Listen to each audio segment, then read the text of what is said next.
राम नाम बिनु बिरथे जगी जन्मा। यह पद गुरु नानक का है। इससे पहले मैंने आपको 10वीं वर्ग के पुस्तक गोदली के काव्य खंड का प्रथम पाठ, जिसमें 2 पद गुरु नानक का दिए गए हैं, मैंने गुरु नानक का व्यक्तित्व परिचय प्रथम भाग में करवाया था।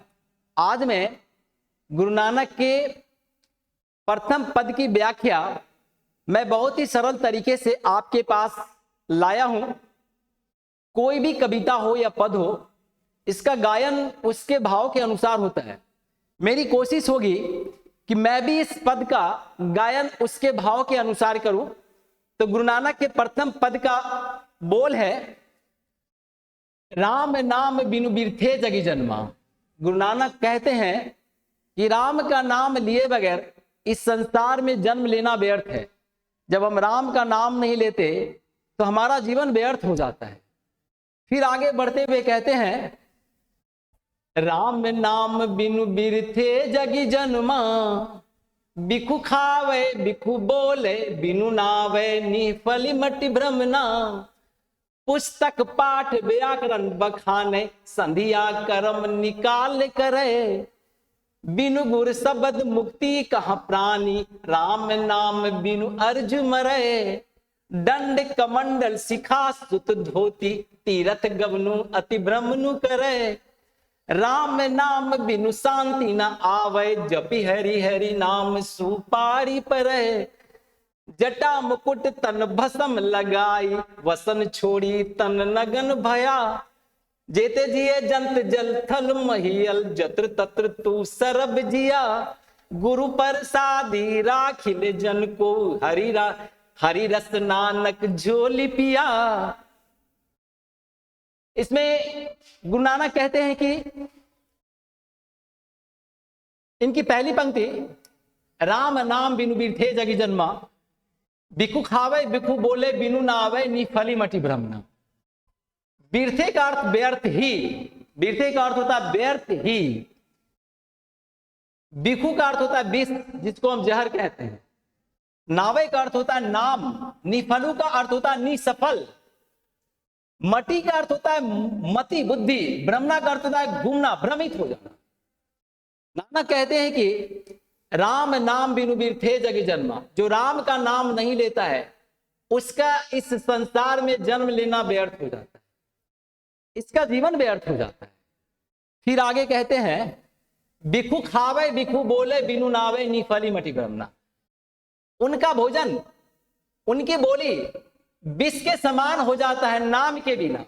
राम के नाम के बिना वह निसफल हो जाता है। इसकी मति भ्रमित हो जाती है, वो भ्रम में पड़ जाता है और इधर उधर घूमना शुरू कर देता है। फिर आगे नानक कहते हैं कि पुस्तक पाठ व्याकरण बखाने संधिया कर्म निकाल करे। बिनु गुर शब्द मुक्ति कहाँ प्राणी। राम नाम बिनु अर्जु मरे। बखाने इसका अर्थ होता है वर्णन करना। संधिया कर्म इसका अर्थ होता है सुबह दोपहर शाम की स्तुति, ईश्वर की स्तुति करना। गुर शब्द गुरु का उपदेश। मुक्ति, मुक्ति मतलब मुक्त होना। अरुजी माया जाल में फंस जाना, सांसारिक मोह माया के जाल में फंस जाना।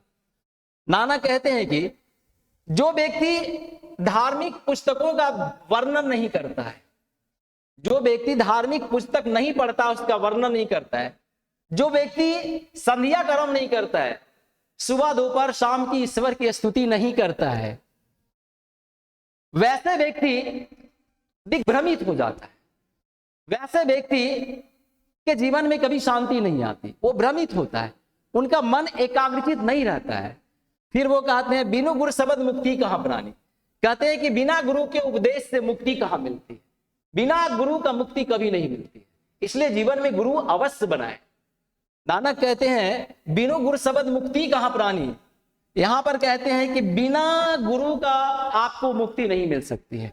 राम नाम बिनु अर्जु मरे। अगर राम का नाम नहीं लेते हैं तो सांसारिक मोह माया के जाल में आप फंसे रह जाएंगे। आप निकल नहीं पाएंगे सांसारिक मोह माया के जाल से। और वैसे व्यक्ति जो सांसारिक मोह माया के जाल में फंसा रहता है, वैसे व्यक्ति दंड कमंडल, शिखा मतलब चोटी, सूत मतलब जनेऊ, धोती तो आप जानते ही हैं, तीर्थ मतलब तीर्थ स्थान, गमनु मतलब घूमना, ब्रह्म मतलब भ्रमण करना। राम नाम बिनु शांति ना आवे, जपी हरि हरि नाम सुपारी पर है। सुपारी पर है, पारी पर का अर्थ होता है ईश्वर के पैर पकड़कर पार कर जाता है।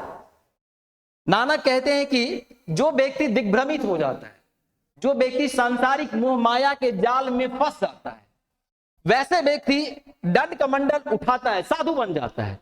डंडा कमंडल उठा लिया, शिखा चोटी बढ़ा लिया, जनेऊ पहन लिया, धोती पहन लिया और निकल पड़ा तीर्थ स्थान को घूमने के लिए, भ्रमण करने के लिए निकल गया।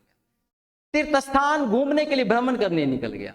नानक कहते हैं राम नाम बिनु शांति ना आवे, जपी हरि हरि नाम सुपारी पर है। नानक कहते हैं कि राम के नाम के बिना शांति ना आवे। कहीं भी घूमे, तीर्थ स्थान घूमे, लेकिन उस व्यक्ति को कभी भी शांति नहीं आती जब तक वह राम का नाम नहीं लेता। नानक कहते हैं राम नाम बिनु शांति ना आवे, जब तक वह राम का नाम नहीं लेता, ईश्वर का नाम नहीं लेता, तब तक उसको शांति नहीं मिलती है। जपी हरि हरि नाम सुपारी पर है। नानक कहते हैं जपी हरि हरि नाम सुपारी पर है। जो हरि का नाम का जप करता है, उनके पैर पकड़कर भवसागर को पार कर जाता है और जीवन मरण से मुक्त हो जाता है। आगे कहते हैं वो जटा मुकुट तन भस्म लगाई, जटा बढ़ा लेने से और शरीर में भस्म लगा लेने से। बहुत सारे ऐसे साधु मिलते हैं, देखिएगा, जिनकी लंबी लंबी जटाएं रहेगा, मुकुट पहने हुए रहेंगे। उनके बारे में नानक कहते हैं जटा मुकुट तन भस्म लगाई, जटा बढ़ाने से, मुकुट पहन लेने से और शरीर में भस्म लगा लेने से, वसन छोड़ी तन नगन बया, और वश को छोड़कर नग्न हो जाने से कोई लाभ नहीं।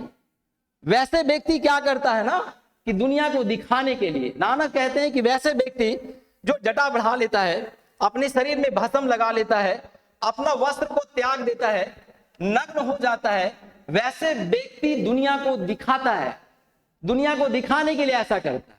वैसे व्यक्ति अशांत रहता है। कहते हैं कि वैसे व्यक्ति सांसारिक मोह माया के जाल में फंस जाता है। नानक कहते हैं जेते जिए जंत जल थल महियल जत्र तत्तु सरल जिया।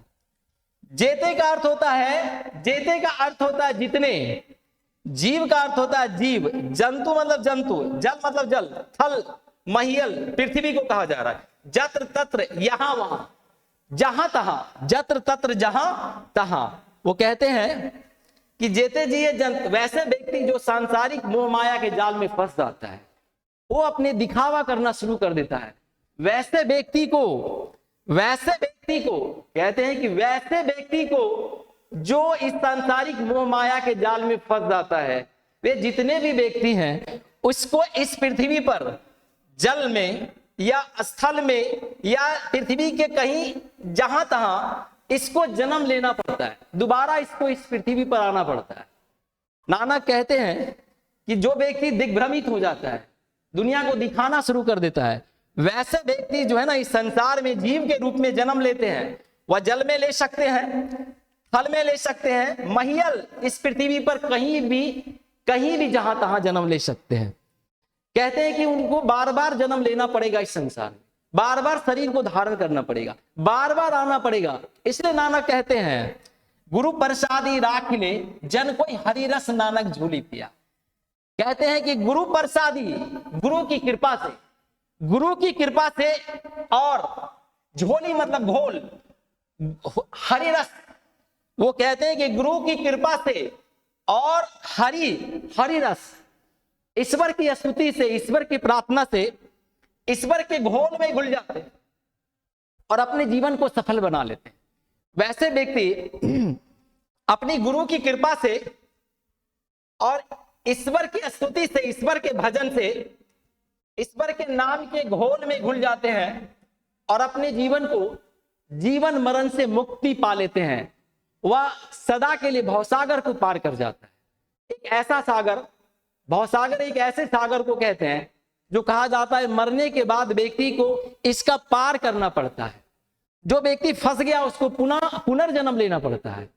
तो यहां पर नानक कहते हैं गुरु प्रसादी राखिले, गुरु की कृपा से, प्रसादी कृपा, गुरु की कृपा से हरिरस नानक जोली पिया, हरिरस गुरु की कृपा से, और हरि ईश्वर की कृपा से, गुरु की कृपा से ईश्वर के नाम के झोली मतलब घोल, ईश्वर के नाम के घोल में घुलकर अपने जीवन मरण से वो सांसारिक मोह माया के चक्र से बाहर निकल जाता है और इसकी जिंदगी, इसका जीवन, इसकी आत्मा ईश्वर के चरणों में मिल जाता है, ईश्वर की ओर चला जाता है और वे जीवन मरण से छुटकारा पा लेता है। तो आज मैं गुरु नानक के प्रथम पद की व्याख्या काफी सरल तरीके से किया। दूसरे पद को लेकर आऊंगा, इसके बाद में इसके प्रश्नों का हल बहुत ही आसानी और सरल तरीके से कर दूंगा। प्रथम पार्ट आपका बिल्कुल कंप्लीट हो जाएगा। इसी तरह मैं हिंदी, संस्कृत और 10वीं वर्ग के सभी विषयों का वीडियो लेकर आऊंगा आपके पास। इंतजार करना पड़ेगा क्योंकि मेरे पास समय का थोड़ा अभाव रहता है। अगले वीडियो का इंतजार कीजिए। जय हिंद।